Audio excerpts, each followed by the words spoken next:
Whether you are looking to enjoy the summer months ahead by playing a game of kickball or football in the backyard with your kids, or perhaps you have a fun hiking vacation planned, no matter what you want to do, I'm sure you want to be active in the summer months ahead. If you've got some back pain, neck pain that you're dealing with, that might be easier said than done. So lucky for us, Dr. Doug Stidham is back on the show. He is with the Disc Centers of America here in Chattanooga. Good to see you. It's good to see you. Your focus totally and completely is what your name says, and that is the discs that are in your spine. That is right. When they are not working properly, though, however, the pain you can feel not just in your spine, but other parts of your body too? That's true. That's true. There are signs and symptoms the body can give you that can lead back to there.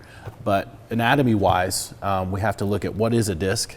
You know, a lot of times people have heard that term, I've slipped a disc, or I've injured a disc, or I've had a bulging disc. Those are popular terms that we use.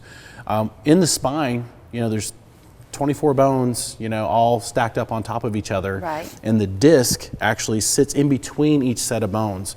A lot of people think that's for shock absorption.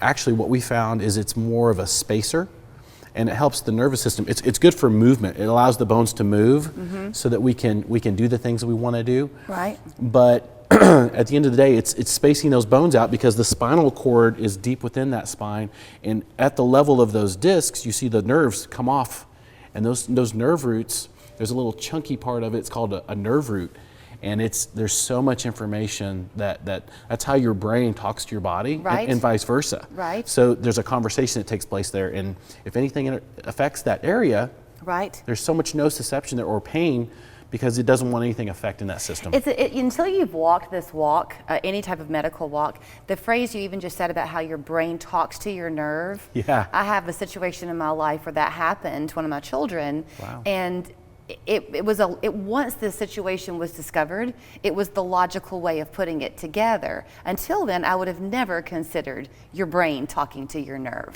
Right. But it does. Yes. So in this particular case, with your discs, you've mentioned a few things: slipped disc, bulging disc. What was the other one?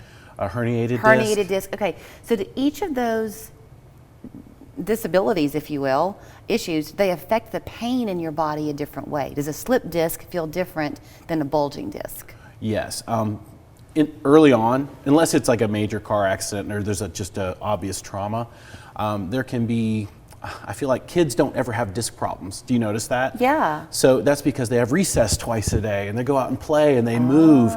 So we are creatures of movement, and the more we move, the better those discs. So the discs are sealed to the top and the bottom of those bones.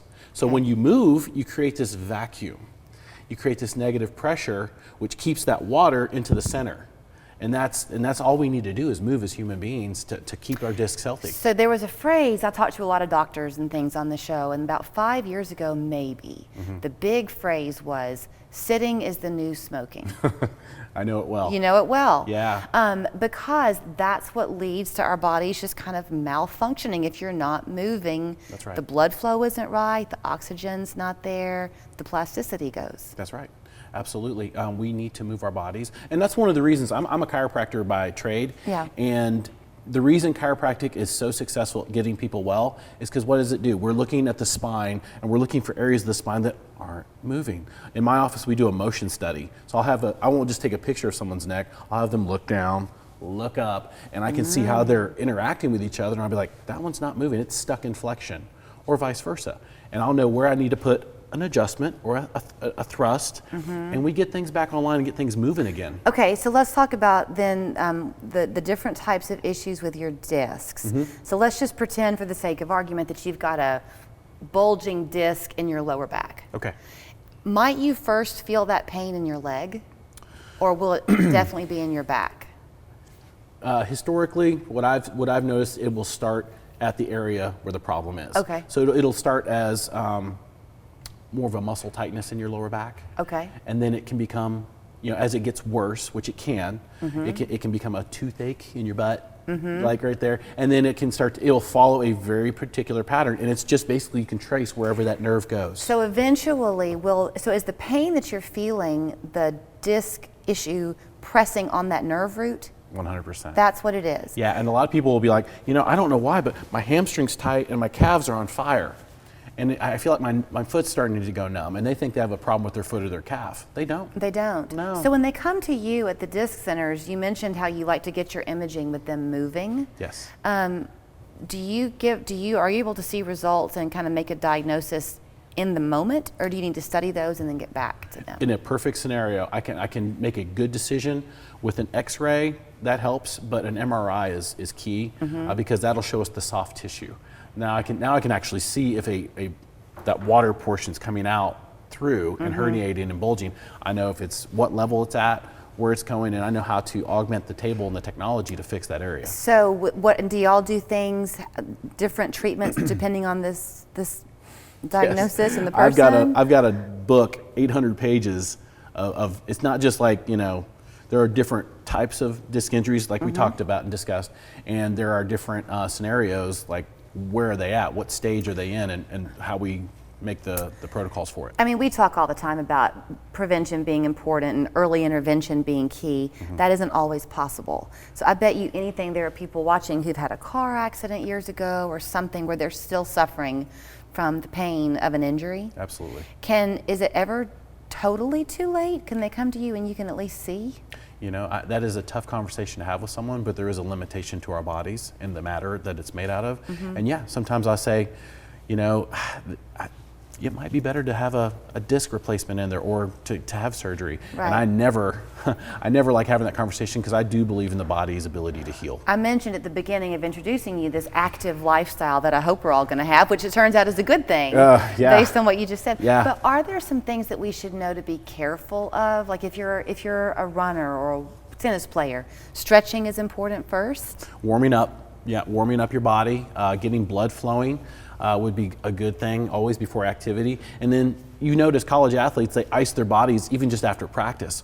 If you're going for a run, it wouldn't be a bad idea to ice your back. Okay. I put a little ice pack behind there for 20 minutes. I don't know if this is your world or not. Collagen is all the thing now. Oh yeah. Is that beneficial? Oh, collagen's great. Your body's made out of collagen, all the connective tissue. So if you can get a good collagen source, it's going to be good for your joints, your skin, your hair, your nails, all that stuff. I think you said some magic words for people because you just admitted that sometimes it's too late for you to be able to help. It's good to keep your body moving. You are not trying in any way to say, never is surgery your answer. You just want people to Well, you're talking to a guy that's had back surgery. What? Yeah, I was in a car accident and I had to have surgery because the damage of the disc. Now, I knew what I didn't want. I did not want metal in my back. So I was very specific and I found an amazing surgeon who worked with me. They cleaned out the material and sewed me back up and then I did the rest. Really? So, yeah. Is that what got you into the chiropractic work or did you know it already? No, I was already a chiropractor. Okay, well that was probably providential for you. I think so. It helped me be more empathetic with my patients. And I completely, when I tell them I understand what you're going through, I do.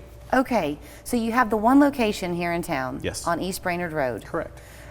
People can call you or do they go online to make an appointment? We have a website, ChattanoogaDiscCenter.com, or they can call us. They can call Jessica, make an appointment. And when you mentioned that kind of hand-holding and the empathy that you've got, that works not only in the giving somebody a diagnosis, but in also teaching them to be kind of patient in the process? I've fixed a couple of my discs in my spine, so I can tell them my truth, and they feel that confidence when they talk to me. Wow, I had no idea that was your story. Yeah. Thanks for sharing it. You're welcome. Dr. Doug Stidham at Disc Centers of America here in Chattanooga. The address is 7633 East Brainerd Road, but if you want to talk to Jessica, as he mentioned, call him at 580-4280. You can also go online, ChattanoogaDiscCenter.com. Thanks. Thank you.